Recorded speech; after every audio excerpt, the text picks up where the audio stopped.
Hi guys, just thought I'd hop on today. It's cold enough morning. I was just watching a few games last night on Saturday and had a few Heineken Zeros. Just I enjoy the taste. Some people don't, but um, I do, and it just means that I don't wake up with a hangover the next day. It just got me thinking, like, can you imagine waking up on a cold November day with a hangover, like, and how much of a negative impact that has on your mental health? Like, that's the thing. I'm not diagnosed as an alcoholic or anything. Just someone who drink definitely impacts heavily. That's why I'm making these videos. I know it might seem like, oh, is this guy an alcoholic or what's the crack? But no, I'm just mindful of it because I've had a few negative experiences and it's really gotten me down, especially when I was doing it regularly. Not even like heavily, but just regularly, like going out all the time. Even just having a few, like 5 points a week. It's just not good to be doing it every week. And I don't care what anyone says, it will catch up with you eventually. And your productive state, like, you're so unproductive when you wake up with a hangover. You don't want to do anything, you don't want to deal with people. You eat shite. This lad's just with me now on another walk. That's where I get some motivation, Good boy. Yeah, good lad. It's great for me and him just getting out, but the thing is, would I be able to get up and get out if I was drinking every weekend? And on a day like this, like, just think about all the little moments where you say to yourself, oh, it's cold out, I'm not going out and doing that. I was going to exercise, but it's cold and I'm hungover, I'm not doing that. And then you think, oh, I'll start again on Monday. Makes sense when we all think that, doesn't it? Because when do we go drinking? The weekend. When I've sobered up on Monday, then I'll do something. And, like, I guess I'm kind of making a lot of videos about this now because the honeymoon period has passed, where you feel great for you not doing it. And then it's natural when you start to feel better to go, oh, fuck it, I can go back out and do it again. And you end up right back where you were. So I guess I'm doing this for my benefit as much as anyone else's. But just to remind myself of how bad it does get and how shitty I feel in myself. It's a losing battle. And I'm guilty of it, like, just feeling like, oh, I'm fine now, I don't have to stay off it, I can have a few and I'll be grand. Like, kind of limit myself to say if there's something coming up, like something important, once every month maybe, I might allow myself, maybe, and then just enjoy them, but not to overdo it because I've done it before, like just having too much. Like doing stuff around the house, even down here, because it's a country house and you have to look after it yourself a lot more.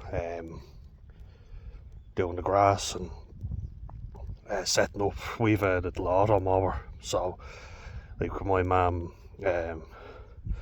gets flare-ups and gets crippled, like she does a lot, she's not able to do an awful lot. Don't want her having to push a lawnmower around, do you? So we got this yoke, the tiny little lawnmowers from Husqvarna. And now if you get a break in the cable or anything like that, it's a fucking disaster. I remember just, I'd been drinking a good bit and I was trying to get stuff sorted for her. I was just out of, after finishing a contract in a job. I remember nearly just bawling my eyes out because I was like, I can't fucking deal with this. Like, my threshold for stress was just so lower, so much lower, It really was. I couldn't cope with anything. Any of you ever find that? But I think a lot more of us do than we like to admit, don't we? It's definitely something that affects us all. It's like you can't be arsed or you get overwhelmed, you get anxious a lot easier. It's a blessing and a curse, isn't it? Because it really does feel like a miracle drug. It's legal, everyone does it. You go from being antisocial or asocial. I know that kind of confuses people, but you know what I mean. Someone who's sitting in the corner afraid of their own shite, and then next thing you're the life of the party and everyone's inviting you out. So like, it's easy to see why it worked for me. Then as life responsibilities come in, and believe me, a lot of shit's being thrown my way, all at once. When I look back at it, I am proud of myself for coping with it. For sure, I'm going to give myself a pat on the back because it wasn't easy. And I'm not a bad kid, like I do care and I look out for other people, which can't be said for a lot of people nowadays. And in saying that, a lot of good people have, I'm being fortunate to meet a lot of good people myself who have stuck around even after the shit hit the fan, if you want to say that.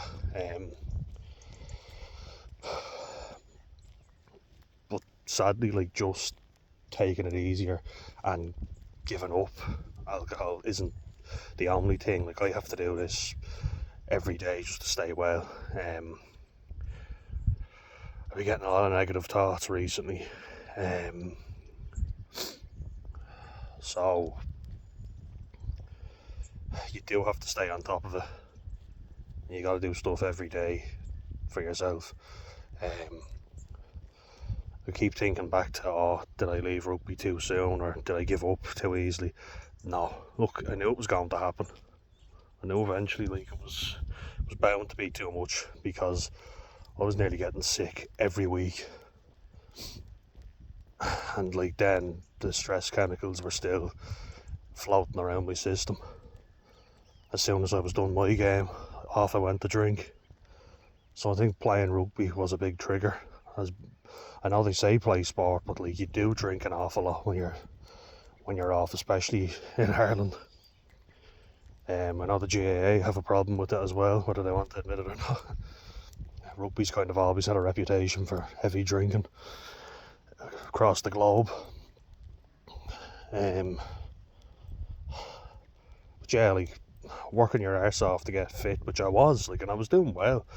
I know I made that video, if you want to check it out, 5 parts, my story with exercise and how alcohol definitely hampered it. But I was doing too much, so you're always reaching for chemicals to make you feel better. Like, you're reaching for energy drinks to give you the energy to go out and perform, because you want to be alert, switched on. Because like, I could dissociate a lot when I was hyper stressed. It was too much, and I did. Just froze because I couldn't deal with the level of stress that I was put under, which is a natural human response when we're just put under too much pressure. We just can't cope with it.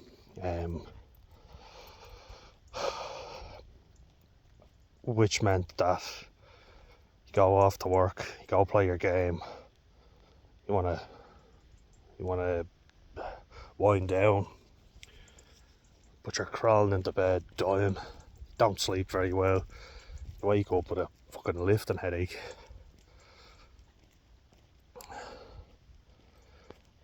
And then I could barely get into college for the week, I could barely show up for work. That was always, well, I was late to work though, quite often, when I was drinking loads and I was severely depressed.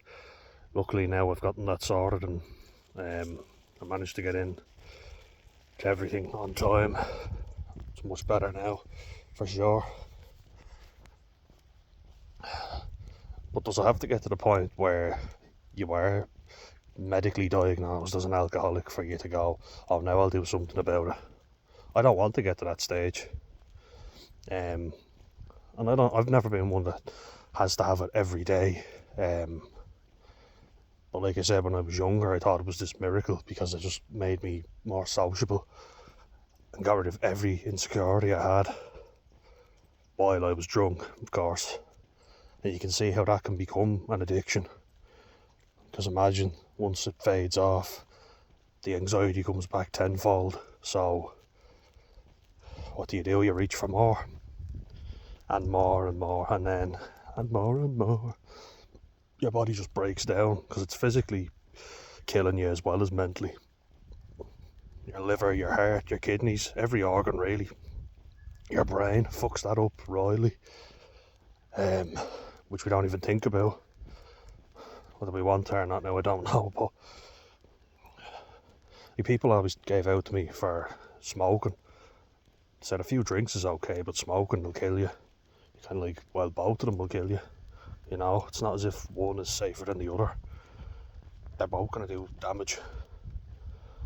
You ever see the guys outside an AA meeting and they're having a smoke and they have their coffee because they've obviously got very addictive personalities and they need something to keep them distracted. I actually know this lad that used to go to Olympia Fitness, where me and or Cartown Fitness as it was then, Brian was opening up that he used to be an alcoholic, and well, he's a recovering alcoholic, but he would sign up for every class possible. I've never seen a man work out as hard. Definitely natural, by the way. He clearly had a good work ethic, but I'd say he was really the type, work hard, play harder. Because he had a manual job, and then he would just obviously unwind by drinking.